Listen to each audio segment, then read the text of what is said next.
Dear student, आपका modern education में हार्दिक स्वागत है। उम्मीद है आप सभी बहुत अच्छे होंगे, मस्त होंगे, तंदुरुस्त होंगे, ज़बरदस्त होंगे। आज आप लोगों के बीच एक नए अध्याय को लेकर उपस्थित हूँ। ये आने वाले आपके जो एग्ज़ाम है रेलवे का, इसमें काफ़ी ज़्यादा बार पूछे जाने वाले प्रश्न हैं और इससे एक नंबर के प्रश्न आते ही आते हैं। तो चलिए देरी नहीं करते हुए क्वेश्चन स्टार्ट करते हैं और उससे भी पहले हम लोग कुछ थोड़ा बहुत परसेंटेज की जानकारी ले लेते हैं। जैसे एग्जाम्पल के रूप में समझते हैं कि अगर आपको बोल दिया जाए कि 85 का 10% ज्ञात कीजिए, तो बहुत लोगों को ऐसे कंफ्यूजन होता है कि एट अ टाइम बताना बहुत मुश्किल होता है। तो हमें क्या करना पड़ता है, सिर्फ एक अंक के बाद, ये 85 है, एक अंक के बाद अगर हम 0 लिखेंगे तो ये 10% हो गया। अगर मान लेते हैं आपके पास 42 का कोई 15% बोले निकालने के लिए, कोई भी नंबर ले लीजिए, आपके मन में जो भी नंबर आता है, जो भी आप नंबर सोच सकते हैं, उस नंबर का प्रतिशत बिना कॉपी पेन के आप निकाल लीजिए।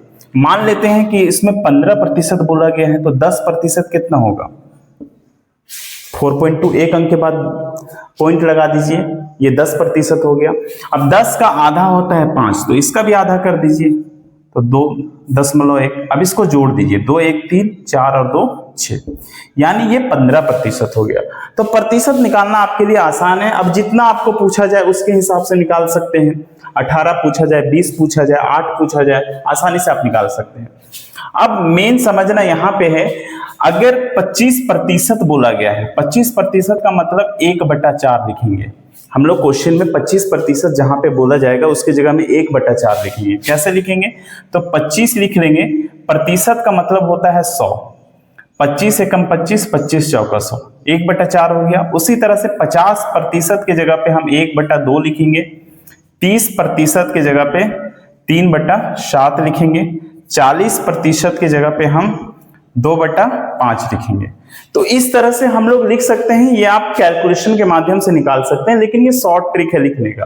अब एक और होता है, जैसे 33.1/3, प्रतिशत का मतलब क्या लिखेंगे? तो इसके जगह पे हम 1/3 का यूज करेंगे। कैसे करेंगे?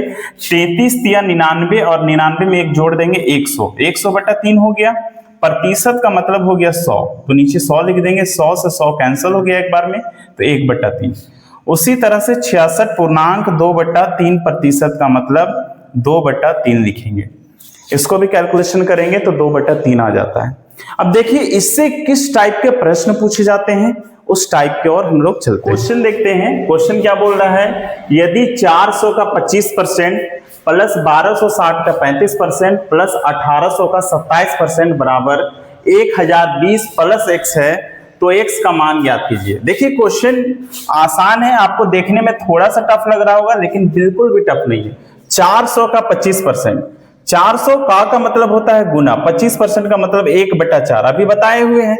1260 का 35%, 1260 का 35% होता है 7/20 प्लस 1800 का 27%, तो 1800 का होगा 27 बट्टा में आप 100 लिख सकते हैं, बराबर 1020 प्लस x। वैसे आप 27 भी लिखते तब भी चलता। देखिए ध्यान से, 4 एकम 4, ये 100 बार में कैंसिल हो गया, प्लस ये 63 बार में कैंसिल हो गया, एक जीरो से एक जीरो कट जाएगा, उसके बाद ये 63 बार में कैंसिल हुआ। इसको जब आप गुना करेंगे तो 441 आएगा, प्लस 2 जीरो से 2 जीरो कैंसिल हो गया, इसको जब आप गुना करेंगे तो 486 मिलने वाला है आपको, बराबर 1020 प्लस x। ध्यान दीजिए, इन तीनों को आप जोड़िए। जब आप इन तीनों को जोड़ेंगे तो आपको मिलने वाला है 1027, बराबर में है 1020 प्लस x। देखिए ये प्लस है, बराबर के इधर अगर हम ले आते हैं इसको तो ये माइनस का रूप लेगा। प्लस में था, बराबर के इधर आ गया तो माइनस। अब इसको घटाएंगे तो हमें 7 मिलने वाला है, यानी x का जो वैल्यू हमें मिला वो मात्र 7 मिला। अब हम लोग चलते हैं अगले प्रश्न की तरफ। P Q से 20% अधिक है तथा R से 40% कम है, यदि Q का मान 150 रुपए है तो R का मान बताइए। क्वेश्चन बहुत आसान है, आप लोग खुद से बना सकते हैं, लेकिन चलिए एक बार सॉल्यूशन देख लेते हैं क्या होता है इसका। ध्यान दीजिए, P और Q के बारे में बोला जा रहा है कि P जो है Q से 20% अधिक है। आपको मैंने शुरू में ही बता दिया था कि 20% का मतलब 1/5 होता है। तो ध्यान दीजिए, जब नीचे वाला Q का वैल्यू है 5 है और ये P इससे 20% अधिक है, तो ऊपर वाला पार्ट जोड़ देंगे, 5 और 1 6 हो जाएगा। ठीक है, आगे क्वेश्चन पढ़ते हैं। तथा R से 40% कम है। तथा R से क्या है? 40% कम है। कौन? P। अब 40% का मतलब क्या होता है उसको समझते हैं।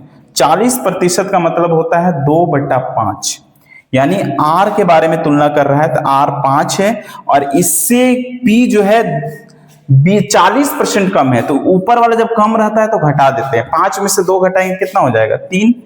अब क्या करना है, जो खाली जगह में है, जैसे यहाँ पे ये खाली है तो बगल वाला नंबर फिल होता है, यहाँ पर खाली है तो ये वाला नंबर फिल होता है 3। उसके बाद क्या कीजिए, सबका रेशियो निकाल दीजिए गुना करके। 6 × 5 = 30 हो गया, 6 × 3 = 18 हो गया, 5 × 3 = 15 हो गया। ये रेशियो निकल के आ गया। अब ध्यान दीजिए, पूछा क्या गया है कि Q का मान 150 है, यानी 15 पार्ट की वैल्यू कितना है? 150। यही उसका रेशियो है। तो 15 पार्ट की वैल्यू कितना है? 150। तो 15 एकम 15, यानी एक पार्ट की जो वैल्यू आ रही है वो 10 रुपए। कितने आ रहे हैं? एक पार्ट की वैल्यू 10 है। हमें पूछा क्या गया है? R का मान बताइए। R का पार्ट कितना है? 30। एक पार्ट का मान 10 है, तो 30 से जब इसको मल्टीप्लाई करेंगे तो 300 आ जाएगा। यानी R का जो मान आएगा वो कितना आएगा? 300 रुपए। Option number B. उम्मीद है आप समझ गए होंगे। इसी टाइप का एक और प्रश्न देखते हैं। अब इसी से मिलता जुलता प्रश्न देखते हैं। क्या पूछता है? A B से 25% अधिक है और B C से 40% कम है। यदि C D से 30% अधिक है तो A D से कितना प्रतिशत कम है? ध्यान दीजिए, क्वेश्चन किस प्रकार से बनेगा उसको देखते हैं। सबसे पहले जो पूछा गया है उस पर चर्चा करते हैं। A B से 25% अधिक है। देखिए, A जो है B से 25% अधिक है। 25% का मतलब होता है 1/4। तो B अगर 4 है तो ये अधिक है, अधिक रहेगा तो जुड़ जाएगा, 4 में 1 जुड़ेगा 5। यहां तक आप समझ गए। उसके बाद और B C से 40% कम है। B क्या है? C से 40% कम है। B जो है C से 40% कम है, तो 40% का मतलब होता है 2/5। कम है तो C हमारे पास 5 है और B इससे कम है तो 2 घटा देंगे, 3 हो जाएगा। अब ध्यान दीजिए, यदि C D से 30% अधिक है, C जो है D से 30% अधिक है, यहां पे ध्यान दीजिए, C जो है D से 30% अधिक है, तो 30% का मतलब होता है 3/10। तो C का वैल्यू यहां पे 10 है और D का वैल्यू यहां पे 10 है, तो C क्या बोला गया है? अधिक है, तो 3 जोड़ देंगे, कितना हो गया? 13। अब आप ध्यान दीजिए, यहां पे देखिए, इसका पड़ोसी ये खाली है तो ये बगल वाला अंक फिल कर देंगे, 4 और 4। इसका पड़ोसी ये खाली है तो ये 5 फिल कर देंगे। इधर खाली है तो ये वाला अंक फिल कर देंगे और इधर खाली है तो ये भी फिल हो जाएगा, ये भी फिल हो जाएगा। अब आप ध्यान दीजिए, क्वेश्चन पूछा क्या गया है? क्वेश्चन पूछा गया है तो A D से कितना प्रतिशत कम है? बात A और D का हो रहा है, यहाँ पे B और C का कोई मतलब नहीं है, तो B और C को हम पहले काट देते हैं, इसका कोई मतलब नहीं है। पूछा गया है A और D के बारे में, तो चलिए A और D का समझते हैं। सबसे पहले देखिए, 5 से 5 कैंसिल हो गया, 13 × 3 = 39। ये A का वैल्यू आया 10 × 4 = 40। सवाल है A D से कितना प्रतिशत कम है? ध्यान दीजिए, A कितना है? 39 और D कितना है? 40। तो कितना कम है? 1 कम है। किससे? 40 से। तो 40/100। अब ध्यान दीजिए, 1 0 से 1 0 काट दिए, इसको जब कैलकुलेशन करेंगे तो 2.5, यानी कितना प्रतिशत कम है? तो 2.5% कम है। Option number A. अब बिल्कुल आसानी से समझ गए। अब हम लोग चलेंगे इसके बाद अगले प्रश्न की तरफ। अब हम लोग अगले प्रश्न की तरफ चलते हैं। ये क्वेश्चन बिल्कुल पिछले क्वेश्चन से मिलता जुलता क्वेश्चन है। ये पिछले बार एसएससी में पूछा गया क्वेश्चन है, उसको देखते हैं। A B से 25% कम है, B C से 30% कम है और C D से 50% अधिक है। यदि A और C के बीच का अंतर 285 है तो B के 33.1/3% का मान क्या होगा? ये भी बहुत प्यारा क्वेश्चन है, बिल्कुल पिछले जैसा क्वेश्चन है, देखते हैं इसको और हम लोग बनाने का प्रयास करते हैं। ए और बी, क्या पूछा गया है? ए जो है बी से 25% कम है। आपको प्रतिशत का नॉलेज अब हो गया है। 25% का मतलब 1/4। तो ए कम है तो बी का वैल्यू 4 है, कम रहेगा तो ऊपर वाला वैल्यू घट जाता है। 4 में से 1 घटाएंगे 3। अब बी सी से 30% कम है। 30% का मतलब होता है 3/10। तो सी का वैल्यू यहाँ पे 10 है और बी 3 कम हो जाएगा क्योंकि कम बोला है 30%, तो 10 में से 3 घटा देंगे तो 7 हो जाएगा। अब बोला है सी डी से 50% अधिक है। सी जो है डी से 50% अधिक है, तो 50% का मतलब होता है 1/2। अगर डी यहाँ पे 2 है तो सी जो है 1 जुड़ जाएगा, अधिक है तो जुड़ेगा 3। अब ध्यान दीजिए ये रेशियो हमारा फाइंड आउट हो जाता है आसानी से। अब देखते हैं, ध्यान दीजिए ये पड़ोसी खाली है और पड़ोसी वाला अंक क्या है? 4, तो इसमें भी 4 फिल कर देंगे। इसका पड़ोसी खाली है तो ये अपना अंक दे देगा, इसका पड़ोसी खाली है तो ये अंक फिल करेगा, इसका पड़ोसी खाली है तो ये अपना अंक फिल कर देगा। अब ध्यान दीजिए 7 या 21, 21 या 63, 7 या 21, 21 चौका 84, 10 चौका 40 और 40 या 120, 10 चौका 40, 40 दूना 80। ये सबका रेशियो हो गया। क्वेश्चन क्या बोला है? ए और सी के बीच का अंतर 285 है। ए और सी, ध्यान दीजिए ए और सी का रेशियो क्या है? 120 माइनस 63, इसी का अंतर 285 है। जब इसको घटाते हैं तो हमारे पास मिलता है 57 बराबर 285।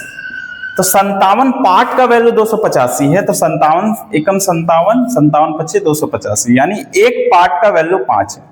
एक पार्ट का वैल्यू कितना आ गया? 5 आ गया। क्या पूछा है? तो बी के 33.1/3% का मान क्या होगा? तो बी देखते हैं, बी कितना पार्ट है?